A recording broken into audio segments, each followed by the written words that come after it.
dirais de ça, je vous dirais que tu racontes Camerounais, un personnage qui a réussi à changer le destin du Cameroun. C'est-à-dire que M. Péoué a un lien avec le destin du Cameroun. Oui. L'histoire politique. Comme par hasard, l'histoire politique peut se jouer en fait sur des détails.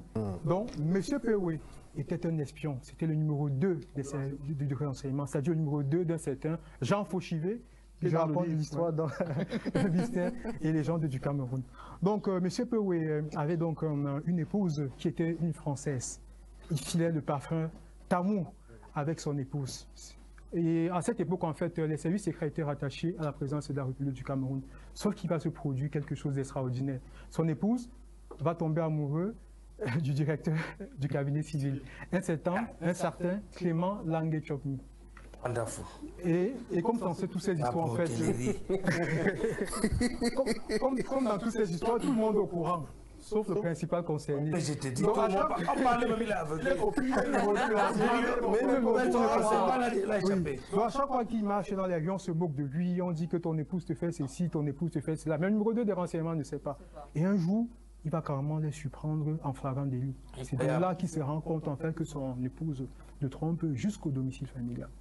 Il va carrément péter les plombs, entrer dans une profonde dépression et sera interné. Il est interné et il continue toujours à vivre. Un jour, il réussit en fait à dédier la sécurité de ses gardiens. Il se rend carrément à la présidence de la République pour rencontrer la première dame Germaine Aïdjo, pour raconter l'histoire, pour dire à la première dame que comment pouvez-vous laisser avec tous les services que j'ai rendus à la nation qu'on se moque de moi ainsi. Il sera carrément éjecté. Et puis il sera rattrapé et enfermé dans son hôpital. Un autre jour encore, il réussit encore à déjouer la sécurité. Il rentre chez lui, il prend son âme, puisqu'il était numéro 2 des services secrets, il avait une âme de fonction. Il rentre avec cette âme, il prend son fils unique, qu'il abat froidement. Avant d'abattre son fils unique, il prend la peine de laisser une lettre à son épouse Janine.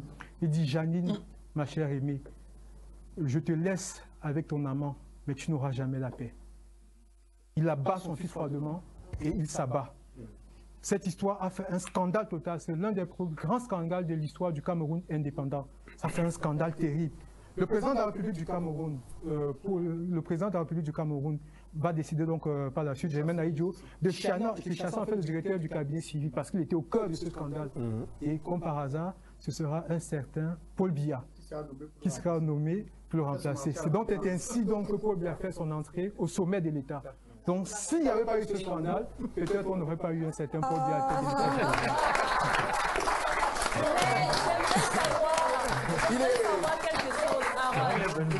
Est-ce qu'il était déjà